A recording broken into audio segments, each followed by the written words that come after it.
dia. E Deus está a trabalhar no nosso meio de uma maneira tremenda e poderosa. A Escritura diz assim: clama bem alto. Clama bem alto, diminui o eco. Clama bem alto e não te detenhas. Levanta a voz como trombeta.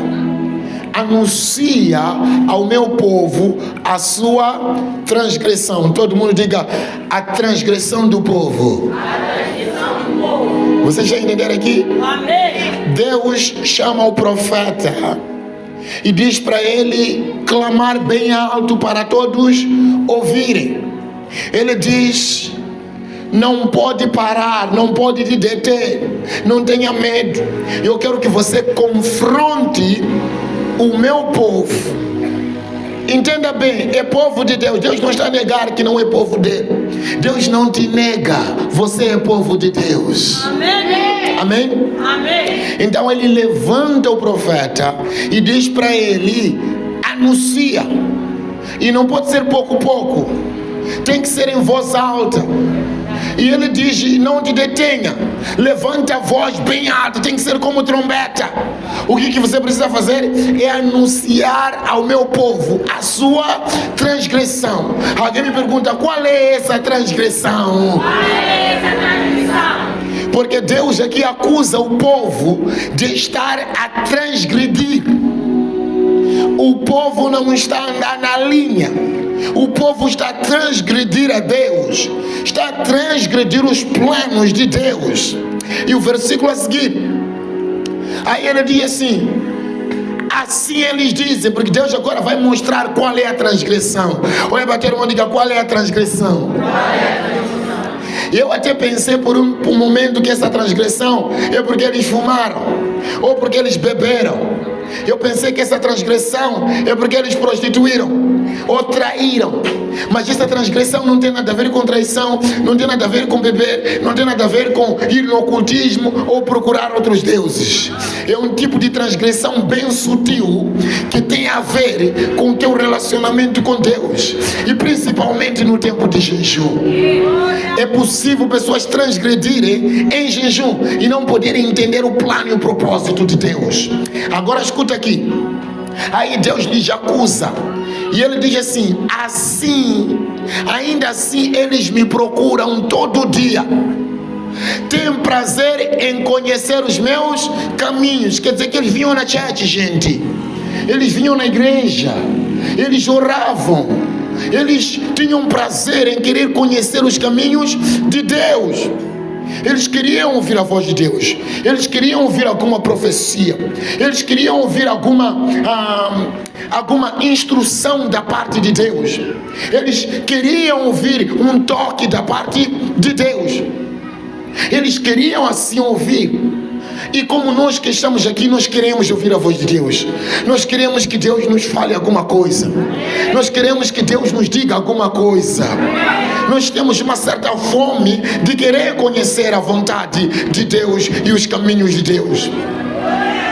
Só que Deus acusa a intenção deles e diz assim: eles fazem isso como se fosse um povo que pratica a justiça.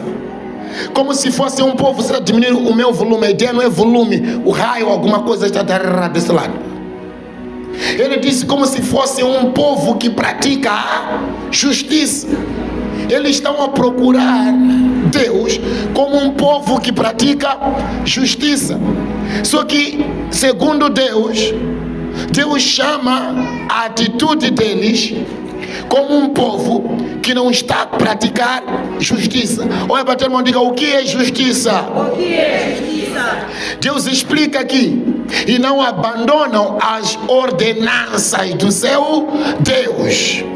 Aí ele diz assim: pede-me juízos corretos, tem prazer em se achegarem a Deus. Só que este povo tem um problema. Com todo este prazer em se achegar a Deus, com todo este prazer em querer conhecer Deus, o povo está com um problema. Alguém me pergunta: qual é o problema deste povo? Qual é o problema deste povo? Versículo a seguir: E ali Deus diz assim: porque jejuamos? Eles se perguntam: por que jejuamos? Dizem eles, e não atentas para isso. A ideia é que o povo começa a acusar a Deus e começa a dizer: por que eu devo jejuar? Se Deus não está a dar atenção, por que eu estou a jejuar? Estou a me humilhar. Parece que Deus não está a saber e não está a atender às minhas orações. Ali Deus responde o erro deles.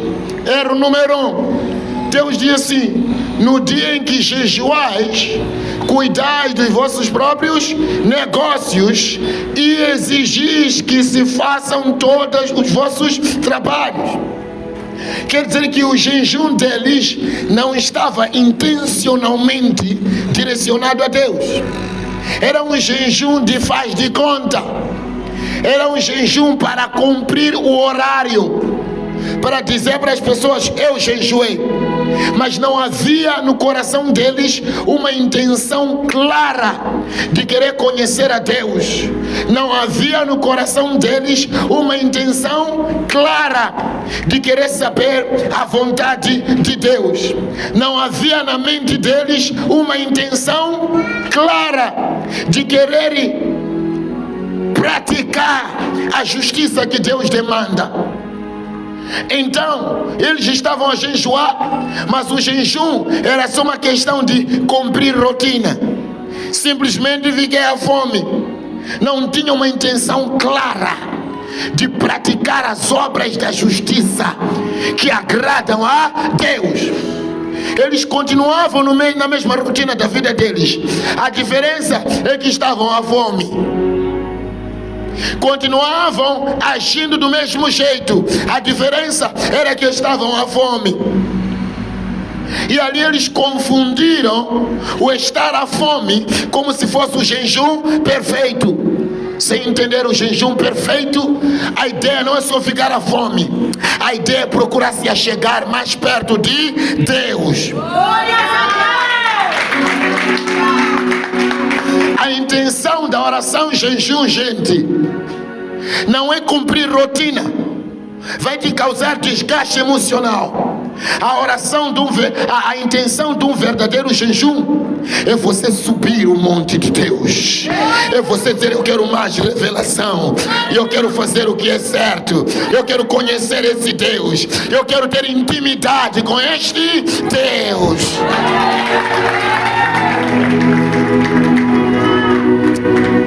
Só que as pessoas exigiam o trabalho deles no jejum, exigiam a atividade deles. Não entenderam eles que o jejum envolve parar e colocar Deus em primeiro lugar. Tem pessoas que o jejum, do jeito que eles estão a fazer, não oram na noite como a instrução foi dada, e acorda de manhã na hora o dia inteiro, até 15 horas. E quando dá 15 horas ele vai correndo, já está com manga na boca. Zapá na hora, zapá na simulunga, um balde de... Simplesmente ficou com fome.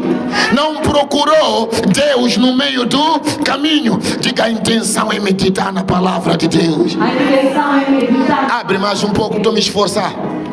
A intenção é meditar na palavra de Deus. A intenção é procurar a vontade de Deus. A intenção é dar tempo para a oração. Vai bater uma dica: tenha tempo para a oração. Tenha tempo para a oração. Tenha tempo para a meditação. Tenha tempo para a meditação. O tempo de jejum é um tempo de refletir e procurar orientações do Espírito Santo. É no tempo de jejum onde a gente diz: sonda-me, ó Deus, conheça o meu coração, prova-me e conheça os meus pensamentos. Vê se tem alguma coisa em mim que não te agrada.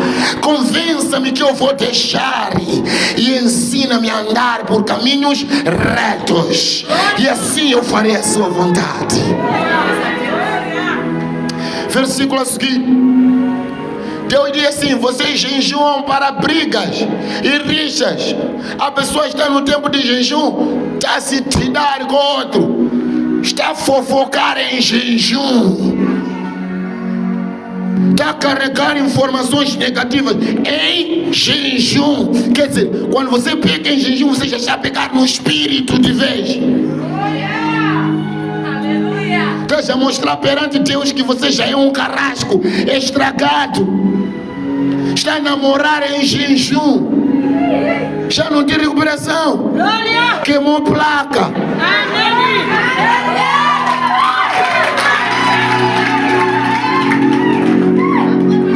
Deverias se humilhar perante Deus, ter vergonha das atitudes erradas e procurar o conselho de Deus para fazer o que é certo. Estão a jejuar para brigas. No dia de jejum estão a se pegar gola. Encontrei um grupo de irmãos. Ele me disse: eu não falo mais com fulano pastor. Eu perguntei por quê. Disse: discutimos. Perguntei por quê. Disse: é por causa de um namorado nosso aí. Ele também pegou um namorado. Estavam a discutir assunto de namorado em jejum. Aí você vai me dizer que é para Deus abençoar ele. Tempo de jejum é um tempo de profundidade, é um tempo de intensidade espiritual, é um tempo onde você reorganiza a sua vida e posiciona suas decisões. Quero que vocês entendam o protocolo espiritual. Aí disse: jejuais para brigas, rixas. Ele disse: até ferris com punhos, pecadores. Quer dizer, o pessoal até já faita, está se tirando. Ele pegou gola. Disse: Andy Sosa, anaona kudini bano ndiniani ndakundizwa poini ando asandizwa kusona ini ndine mau.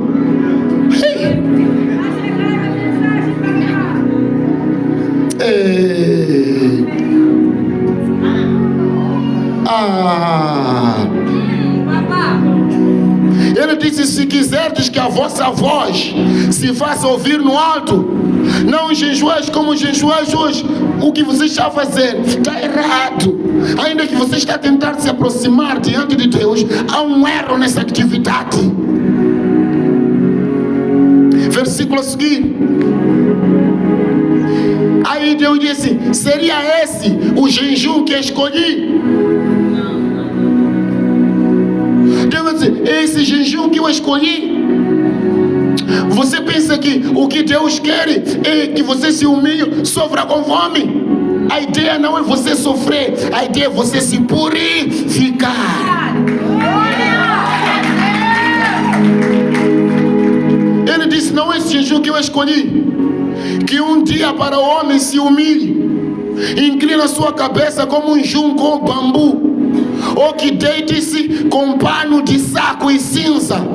Chamaria isso de jejum e de dia aceitável ao Senhor? Porque jejum é dia do Senhor, é dia aceitável do Senhor, é consagrar o seu tempo para Deus. Versículo a seguir. Aí diz assim: por acaso não é este jejum que escolhi? Olha, bater uma dica: jejum que Deus escolheu. Olha o que ele diz. Número 1, que soltes as cordas da maldade. Olha, bater uma dica: cordas da maldade precisam ser soltas. A hipocrisia na oração jejum traz juízo divino em vez da bênção de Deus. Portanto, você não pode estar aplicando um tatanho. Eu conheço que é um tatanho. Tem muita gente que não é tatanhar. Tapa com folhas de bananeira. E aí ele chega perante Deus e começa a chorar, jejuando, mas não está puro, está tapado com buracos, não está de forma santificada. E ali Deus diz assim: o jejum que eu escolhi é esse, solta as cordas da maldade. Você não pode continuar a fofocar, você não pode continuar a fazer a mesma coisa. É 2026 esse. Decide que eu não vou meter nariz na vida dos outros.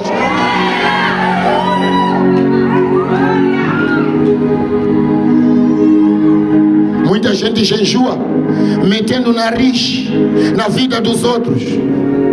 Muita gente jejua. Por favor, pastor, só pedir para parar lá na porta, explicar com muito amor os irmãos que estão a entrar agora, que estão a vir, que estão a chegar agora, para que os discípulos não encontrem dificuldades. Que estão sentados, a pessoa está a entrar, não está a entender. Ele disse que soltes as cordas da maldade, que despedace ataduras da opressão. Está a jejuar. Há uma irmã que diz assim: eu amarei amizade com o irmão fulano. Não fala comigo o sangue não combina. E você está na mesma igreja, tomou o mesmo sangue de Jesus, comeu o mesmo corpo de Jesus, e ali você diz: eu não falo com ele. Estás com raiva, estás com bundo, com rancor no dia de jejum. Não é o que Deus quer. Deus quer que você perdoe, que você solte, que você libere, que aquela mágoa, aquele rancor, aquele nervo, larga, deixa para trás porcaria de 2001, malidades que te fizeram em 2004, coisas de 2025, e você até aqui está com raiva das pessoas, não cumprimenta ninguém, não saúda ninguém, senão não nera, é porque ande com bula, é porque não sei quem. Isto não é jejum.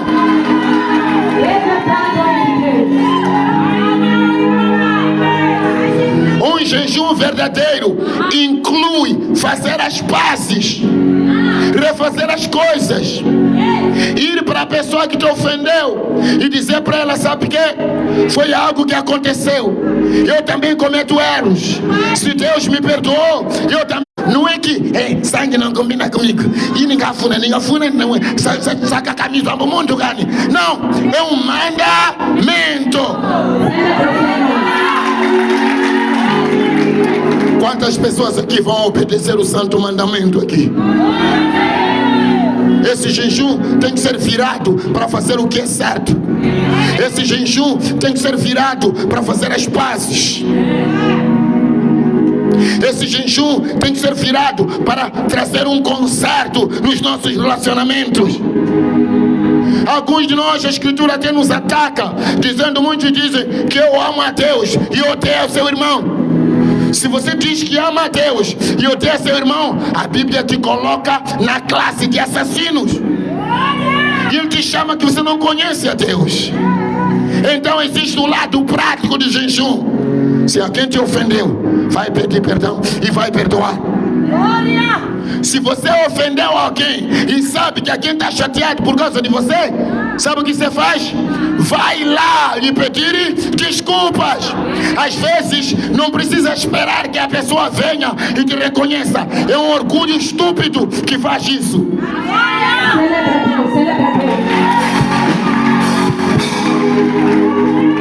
Você está me fazendo sofrer muito com esse microfone. Muita gente são orgulhosas, só que não sabem que elas carregam um orgulho. Pensamos que quando nós perdoamos, estamos a nos tornar fracos, senão é não nera, senão não sei o que, sem saber. É isso às vezes que nos mantém estagnados. É um orgulho, não consegue ir pedir desculpa. Você sabe que ofendeu, você sabe que a sua atitude não foi boa. Às vezes o Espírito Santo te convence na tua mente que a maneira como você respondeu não é essa.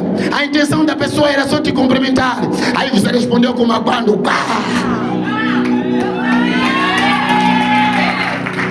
E depois você sente na cabeça, o que eu fiz não está certo. Só que você não consegue voltar para dizer, sabe quem me perdoa?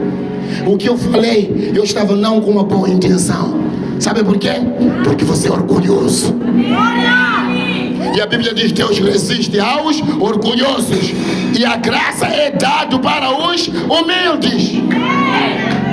A melhor maneira de se humilhar é ir pedir perdão. Ah, pastor, se eu tenho razão, eu tenho razão. Um crente não tem direito de guardar rancor, mesmo se tem razão. Por isso que nossas ofertas não trazem colheitas grandes, porque estamos a dar como um mero ato religioso, mas nós não temos a consideração de fazer as pazes. Jesus disse para os discípulos: se trouxeres a sua oferta no altar e te lembrares que teu irmão tem algo contra ti, deixa a tua oferta primeiro no altar, vai e faça as pazes com teu irmão. Glória a Deus. Resolve primeiro o problema com teu irmão e depois volta, entrega a tua oferta, ali será aceito. Temos muito bundo. Digo, saia na mabundo. Olha, bater irmão, diga unabundo.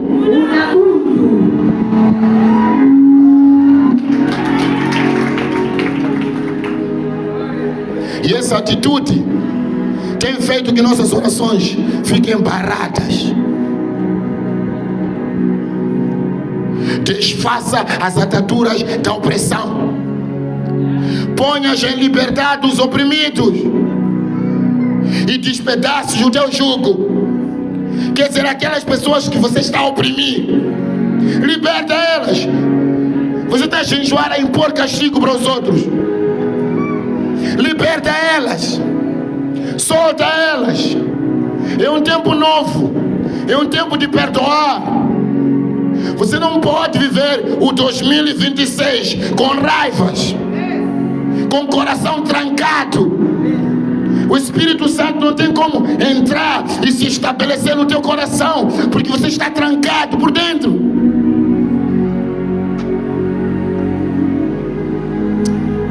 Nós precisamos colocar em liberdade.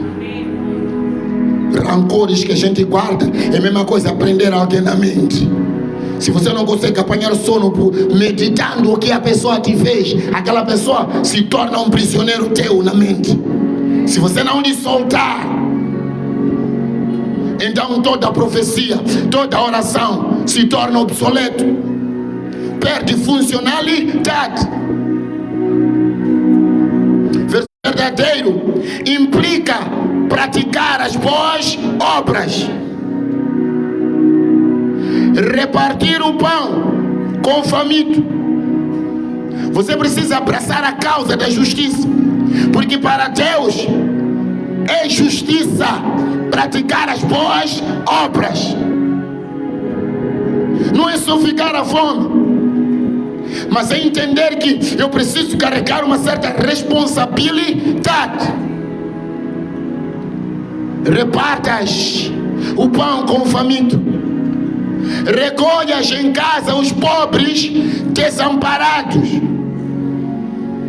O jejum verdadeiro envolve abrir a porta da sua casa, estar pronto para amar os que estão a vir, estar pronto para cuidar os irmãos que estão a entrar, estar pronto para olhar os que estão desamparados, aflitos, perdidos e dizer: sabe o que? Eu vou fazer alguma coisa a teu respeito. É isso que Deus chama de justiça.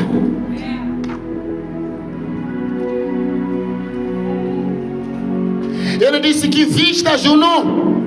Deus quer que quando você ver alguém sem roupa, compartilhe a roupa.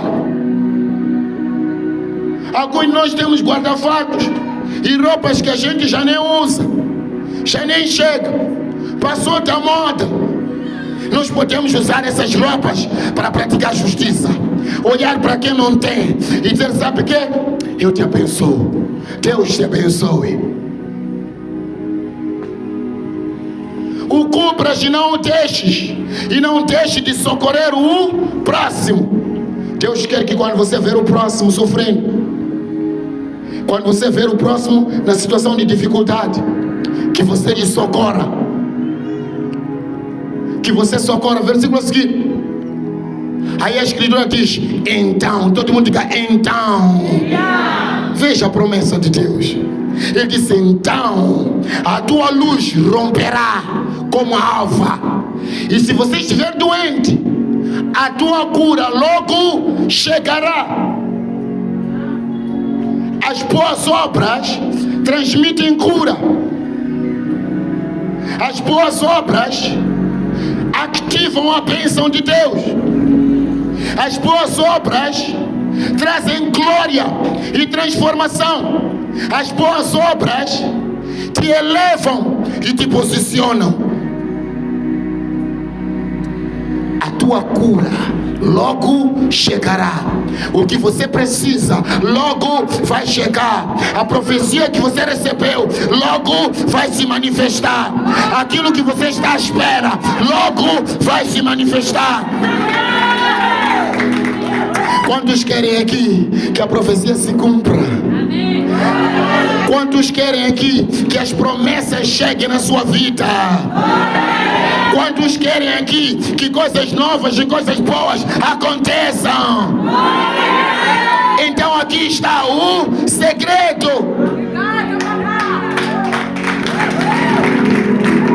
A tua cura logo chegará.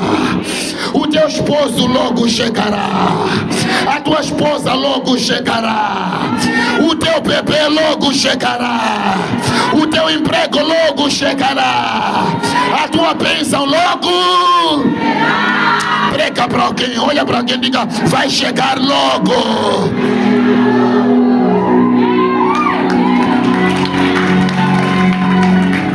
E ali Deus promete uma coisa: não vai te deixar sozinho. A tua justiça irá diante de ti. E a justiça aqui são essas boas obras. Essas obras vão te acompanhar. Elas vão te ir na frente. Vocês sabiam que as obras falam mais do que as orações? A voz das obras é maior do que a voz da oração. A tua justiça irá diante de ti. E ali a promessa fica: e a glória do Senhor será a tua retaguarda. Deus vai te defender. A glória dele vai ser a sua retaguarda. Quando temporarem, a glória dele vai te segurar. Que este aqui tem boas obras. Este aqui eu preciso dele. Este aqui tem justiça.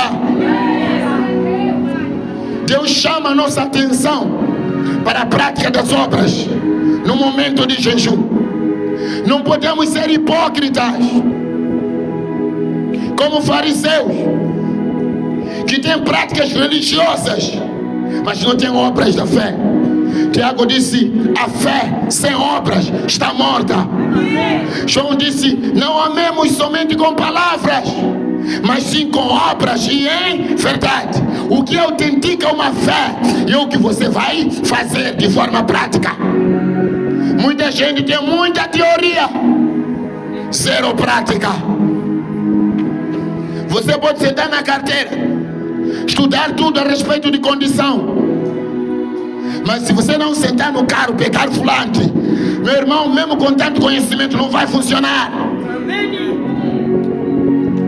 Diga: a prática aperfeiçoa. Que o Senhor Deus te aperfeiçoe pela prática.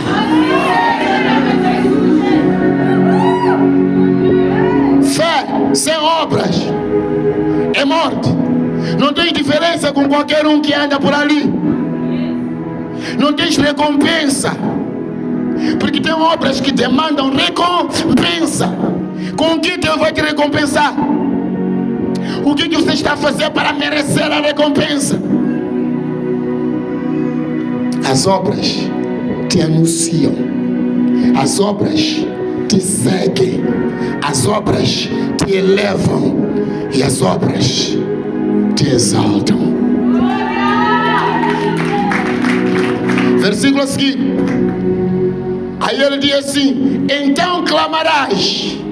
Quando você praticar a obra, ele disse: então você poderá clamar, e o Senhor te responderá. Cada oração terá resposta. Quantos querem resposta aqui no seu jejum? Quantos querem resposta nas suas orações aqui? Então ali está o segredo, as obras. Então clamarás, o Senhor te responderá. Gritarás e Ele dirá: aqui estou. Basta você dizer: Senhor, eu preciso de ajuda. Deus vai dizer: aqui estou, não vou te deixar na mão. Deus não abandona quem tem obras. Deus não abandona quem tem obras. Ele disse: se tirares o jugo, o dedo acusador, em vez de ficar acusando os outros e ficar falando mal, falsidade. Versículo a seguir: se abrirem a tua alma ao faminto e fartares o aflito, alimentares o aflito, a tua luz nascerá nas trevas e a tua escuridão será como meio-dia. É ali onde vai aparecer direção profética, palavra rema. Deus vai poder te dirigir e vai te dizer: esta é a direção certa para você poder ir, esta é a direção certa para você poder andar. Você vai andar na direção certa este ano aqui. Você não vai errar caminho este ano aqui. Você precisa abraçar uma obra de justiça perante Deus. Versículo a seguir, e ali diz: o Senhor te guiará continuamente. Não vai faltar direção para você. Deus vai dizer: vai para esse lado, faça isso, faça esse tipo de negócio. Hoje não pode ir comprar aquilo, não, espera, próxima semana.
Ficarão as ruínas antigas, e tu levantarás os fundamentos antigos, e serás chamado reparador de brechas e restaurador de ruas para habitação. Senhoras e senhores, coisas novas vão acontecer.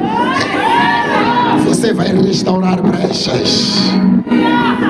As ruas antigas você vai reconstruir novamente.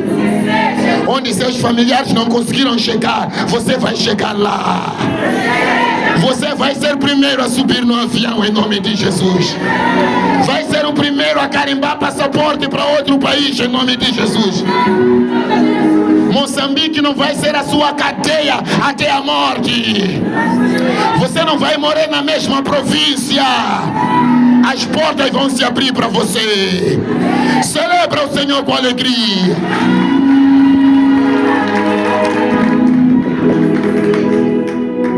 Devemos fazer TPC.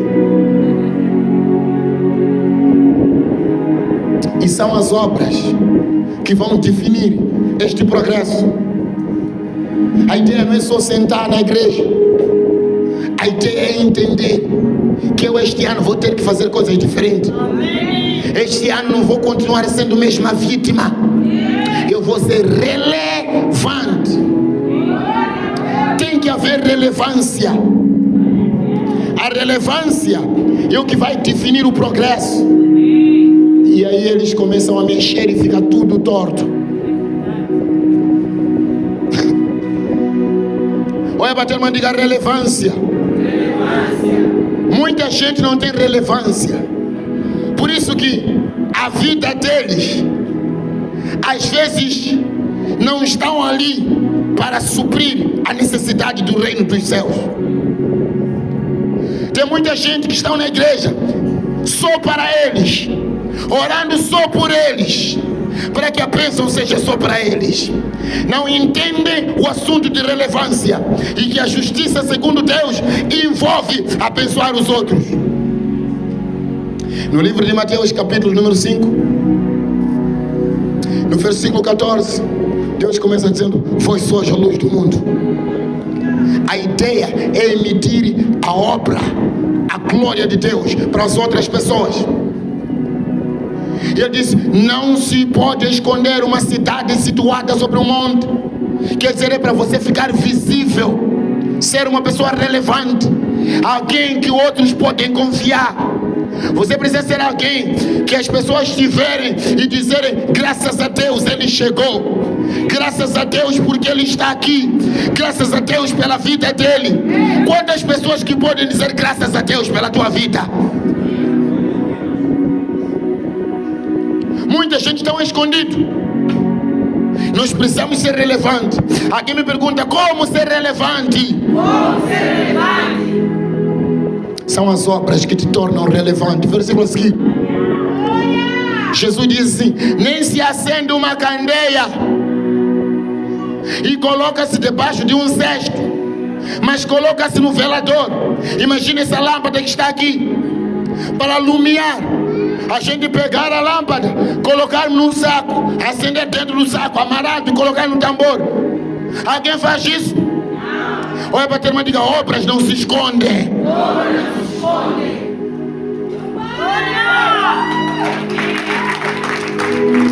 E ele diz: e assim ilumina a todos que estão na casa. Quantos que estão aqui nessa casa que estão sendo iluminados por tua luz? Quantos que estão aqui que podem dizer: fulano é pilar para mim, fulano é a mão de Deus para mim, fulano é a resposta de Deus para mim? Por isso que às vezes quando a gente fica doente e morre, às vezes nem o céu não se preocupa com você, porque não tem relevância. Ninguém está ali para interceder por você. Você não gera uma preocupação.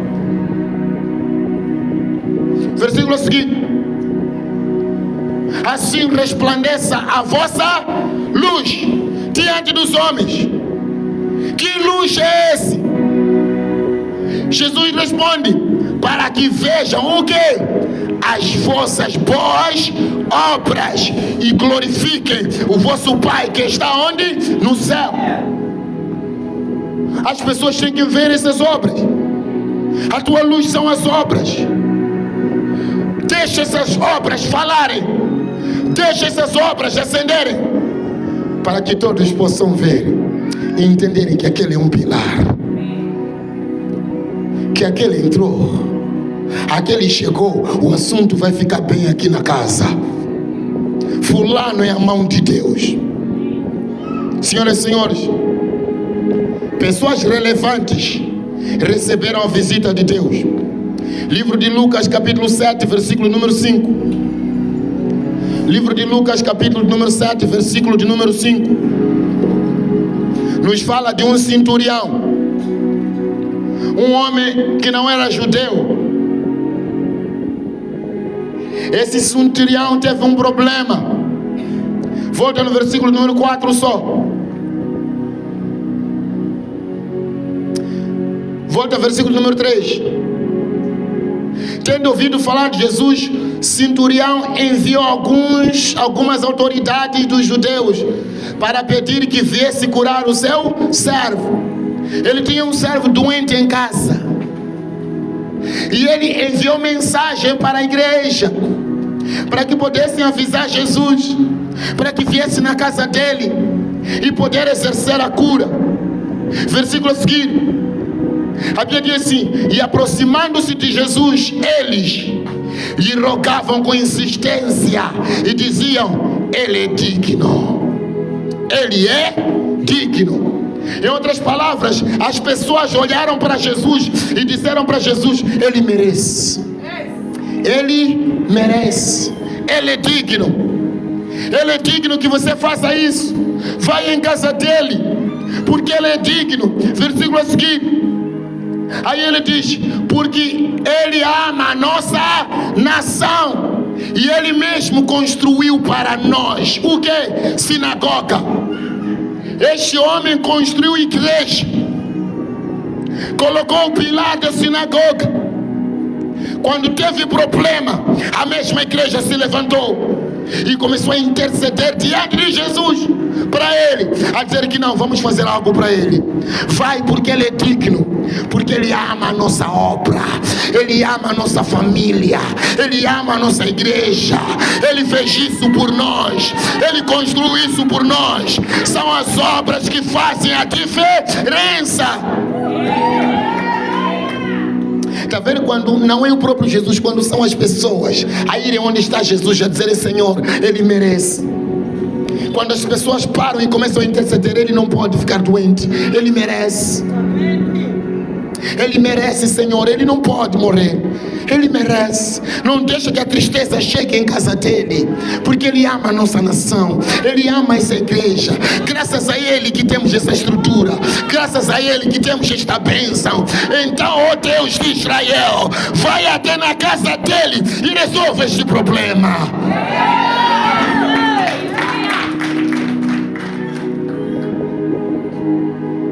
E o versículo a seguir, a Bíblia diz: Jesus foi com eles. Jesus foi com eles. Olha para o teu irmão, diga: as obras convidam Jesus para interferir nos teus problemas.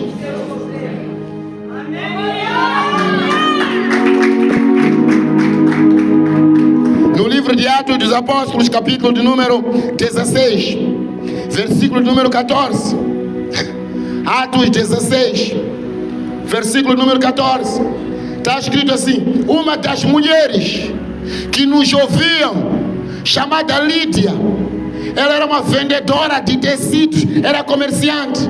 A mulher fazia dropshipping, importava as roupas, tecidos e vendia.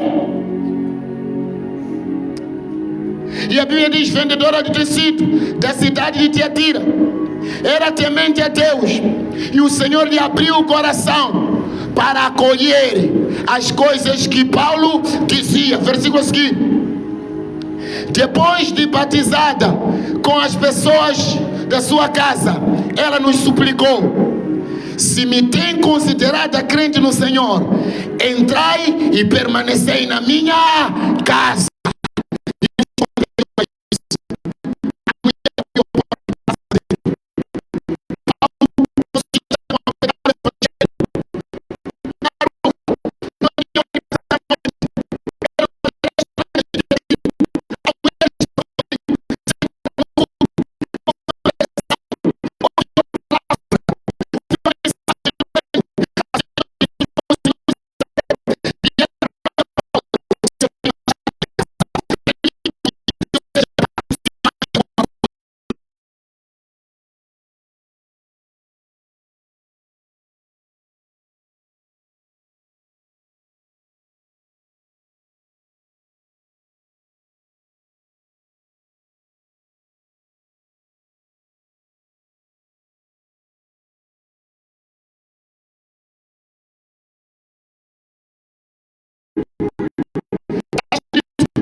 numa caverna e 50 noutra, e os sustentou com alimento e água.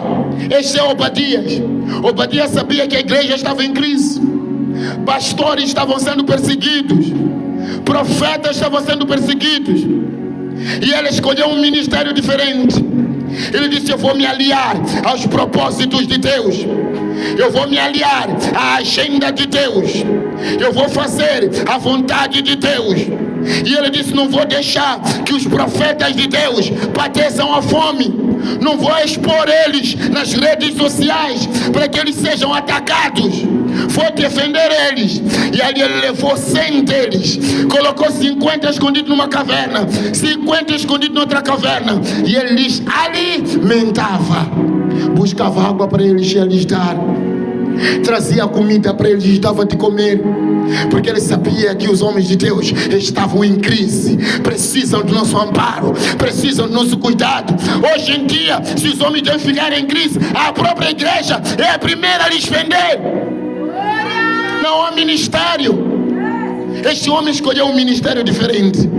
Ele sabe que não vou cuidar de viúvas, nem de órfãos, mas não vou deixar os profetas do Altíssimo Deus ser exterminados. Vou defendê-los e vou alimentá-los. Profetas não tinham casa, não tinham lugar, mas Obadias, alguém diga: eu quero ser como Obadias. A Escritura diz no livro de Lucas, capítulo 5, versículo 4, Lucas 5, 4 a 7, nós vemos aqui que é Pedro. Jesus Cristo estava para pregar o Evangelho, só que a multidão estava cheia lá, e Jesus Cristo precisava estar num lugar alto e usar como púlpito para poder pregar o Evangelho. E Jesus pede emprestado o barco de Pedro, e lhe diz: Pedro, me empresta teu barco, porque eu quero subir para pregar o Evangelho. E Pedro, ali lavando as redes, ele disse: Senhor, pode usar o meu barco como púlpito. Alguns de nós precisamos emprestar as coisas para que Deus possa avançar o reino. O barco de Pedro, que voltou a noite inteira da pesca e não apanhou nada, ofereceu como púlpito para Cristo pregar a palavra. E Deus não usa uma coisa vazia e deixa vazia. Depois que Jesus terminou de pregar a mensagem, olhou para Pedro e disse: Pedro, vamos lançar as redes. Me deixa um barco vazio, mas eu não posso descer daqui, deixar o teu barco vazio. Me emprestaste sua propriedade, me emprestaste o seu negócio para que o Evangelho possa avançar, mas eu não vou te devolver vazio. E nós sabemos que Pedro disse: pesquei a noite inteira, não tive nada. Aí Deus disse: onde não teve nada, com o reino de Deus vai ter alguma coisa. Aquele negócio que não conseguiu ter nada o ano inteiro, aquele plano que não funcionou para nada o ano inteiro, empresta para Jesus utilizar como púlpito para pregar o Evangelho. Financia o Evangelho e Jesus não vai te deixar na mão, porque seria injustiça da parte dele usar o teu barco e depois de deixar vazio. Jesus sabia que aquele barco era o trabalho de Pedro, era o comércio de Pedro, era o salário de Pedro, era o sustento de Pedro. Se ele usasse e deixasse vazio, sabia que estava lhe deixando na miséria. Deus não usa nada que é teu e te deixa na miséria. Deus não usa o teu dinheiro e te deixa na miséria. Todos aqueles que forem parceiros, contribuintes, dizimistas, ofertantes, seria injustiça Deus usar e te deixar na miséria. Há de haver algum milagre este ano aqui. E qual foi o resultado final? Multiplicação. Alguém diga multiplicação.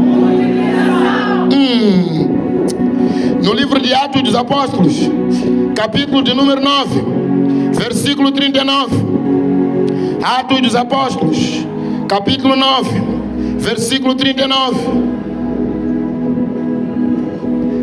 E a Bíblia diz: Pedro levantou-se e foi com eles.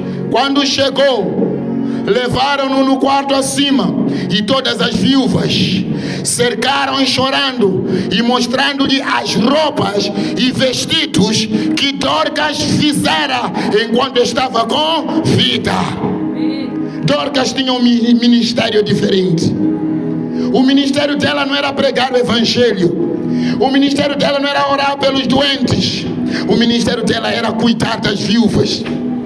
E ela fazia roupas, comprava tecidos.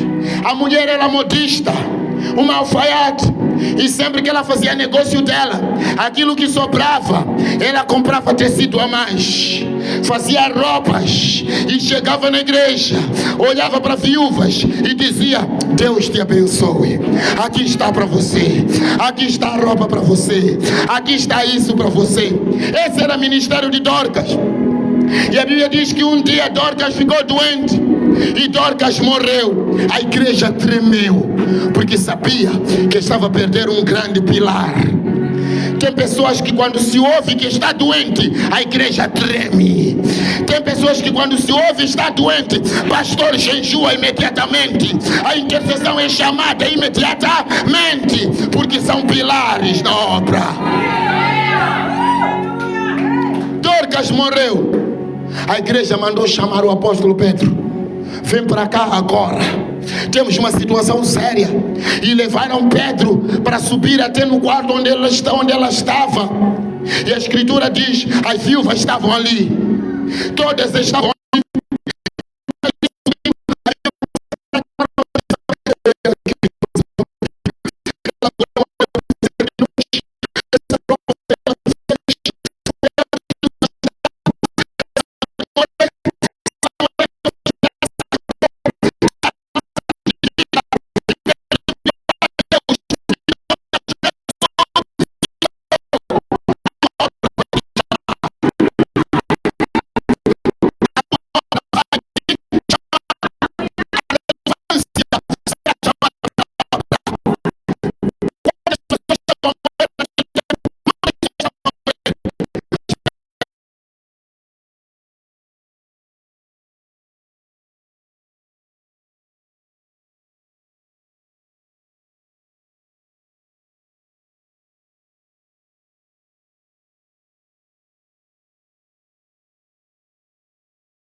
X, o trabalho X.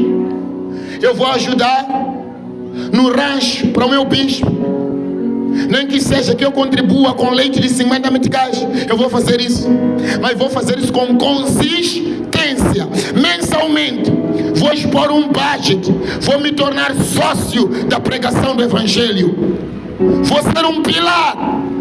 Uma coisa vai se dizer na igreja, vai ter meu nome. E alguns podem dizer mensalmente, pelo menos 1, 2 cadeiras eu vou poder fazer. Você vai escolher sozinho. Por favor, o que você escolher, você vai escrever. Pode passar para todos aqui. E ali este será o seu pacto. Vai escrever teu nome, vai escrever teu número de telefone, vai escrever teu número de telefone, e você vai passar para os irmãos. Vai trazer aqui no altar depois. E a partir deste, se você quiser mais informações, na mesa de informação tem a lista. Aquela lista vai ser colada. Eu tinha pedido para que fosse feito em PowerPoint e projetado na tela. Temos em PowerPoint? Essa é a lista das despesas. Este jejum aqui, você vai entrar com relevância. Olha para a irmã, diga, vai ser com relevância. Em voz alta, diga, vai ser com relevância. Você vai ser relevante no reino de Deus. Vai escolher, nem que seja pelo menos uma garrafinha de água como esta aqui. Eu vou poder contribuir. E para outros não precisa dinheiro. Nem tudo demanda dinheiro. Às vezes nós pensamos que tudo precisamos de dinheiro. E ali alguém cheio de demônios na cabeça deve estar assim: a pufna dinheiro exato. Você pode escolher que o capim da igreja: não tenho dinheiro, mas tenho mãos. Vou pegar a enxada, vou vir limpar, vou capinar, vou fazer alguma coisa. Tem espaço para todos poderem servir. Este ano você não vai ser uma simples pessoa andando na igreja sem nenhuma função. Escolha você. Qual é a tarefa? Se você escolher que eu vou fazer limpeza lá fora, você vai escrever: o capim da igreja é minha responsabilidade. Eu vou manter a casa limpa. Pode colocar o voto. Os domingos eu vou chegar cedo, vou limpar, vou arrumar. Nós precisamos de todo tipo de agente. Vou me focalizar no evangelismo, vou me focalizar na visita. Mas você não vai sair daqui sem nenhuma responsabilidade. Se você ainda não recebeu a folha, é só você levantar a mão.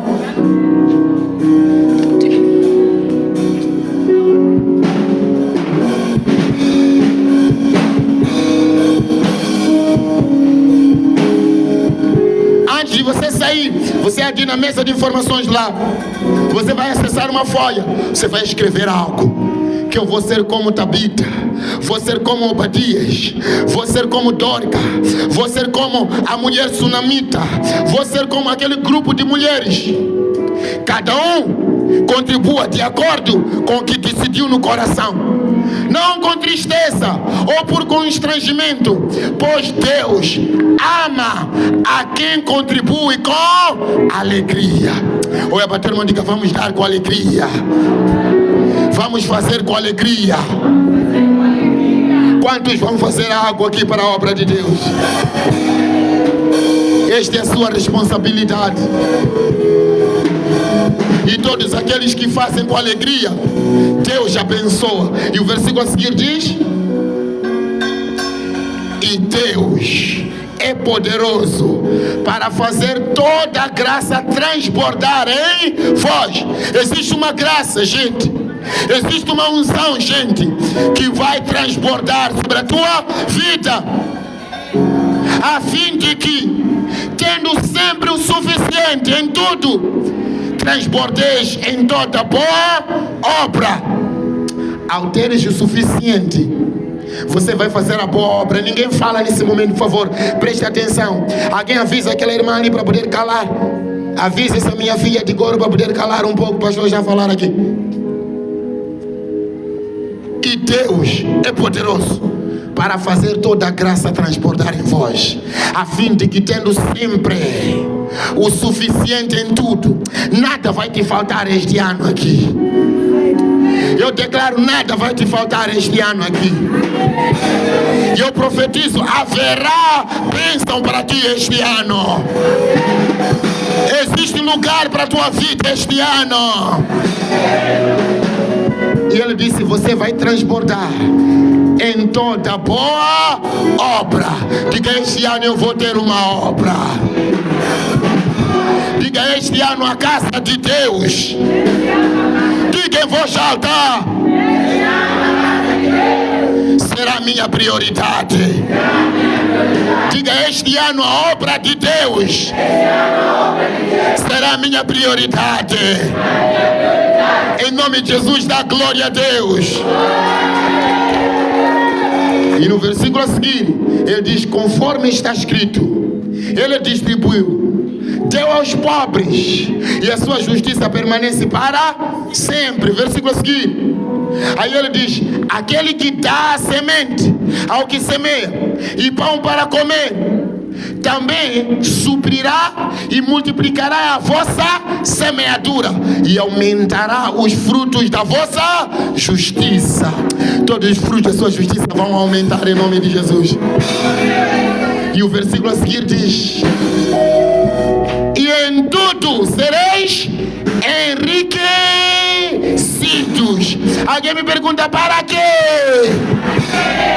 Para ser de sempre generosos. Deus não vai deixar faltar, porque você será generoso com a obra de Deus.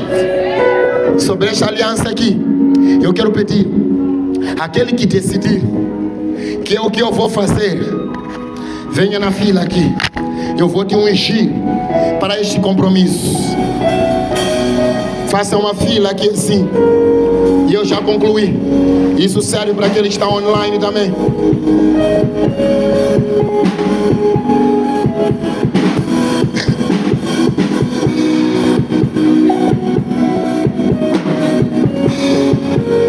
Pode ser duas.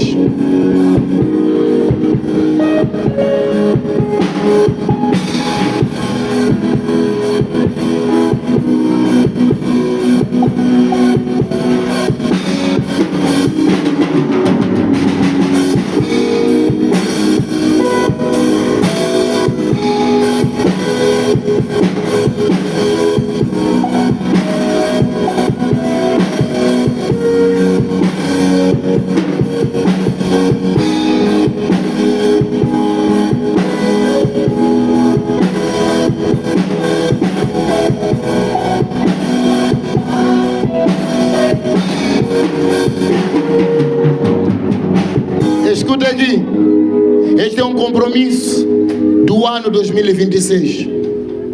É a sua responsabilidade, a sua saúde e a tua bênção depende disso.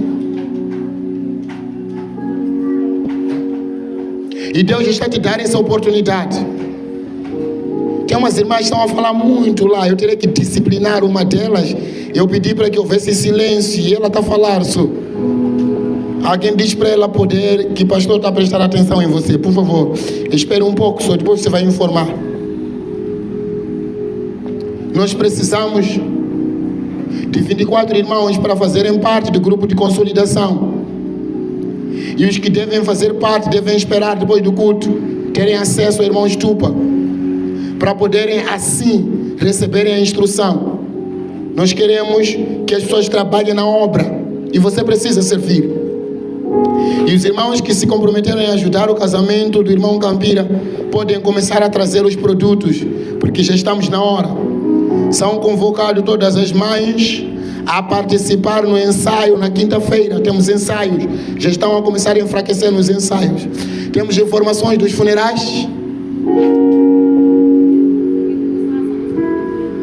Amanhã, que horas?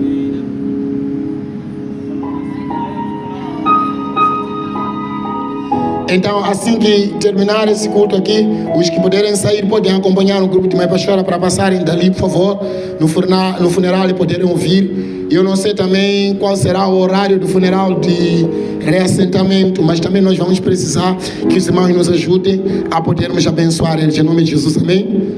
Prepara-te, veja junto com a sua oferta. Eu vou te ungir, vou te abençoar. E aí você passa a deixar a oferta e o culto estará encerrado. Em nome de Jesus, amém? Hoje do primeiro culto, acho que não tem job de arrumar cadeiras.